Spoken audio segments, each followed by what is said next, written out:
வருவார் தருவார்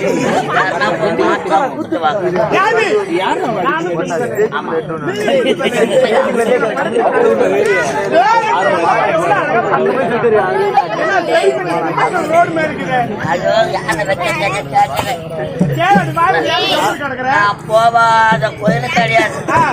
ஏழுமலையான் கோயிலுக்கு கூட போய் வந்தேன். ஏழுமலையான் ஐயோ ஏழுமலையான கோயில ஒரு 10 சுத்து சுத்திய ஒரு 3 சுத்து சுத்திய முக்கிய உள்ளக்கிற பணத்தை வாரின்னு வரணும் கூட வேண்டிக்கிறேன். அப்ப கூட வாய்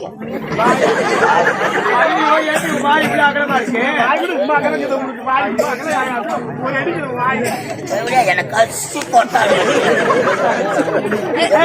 ஒரு நல்லா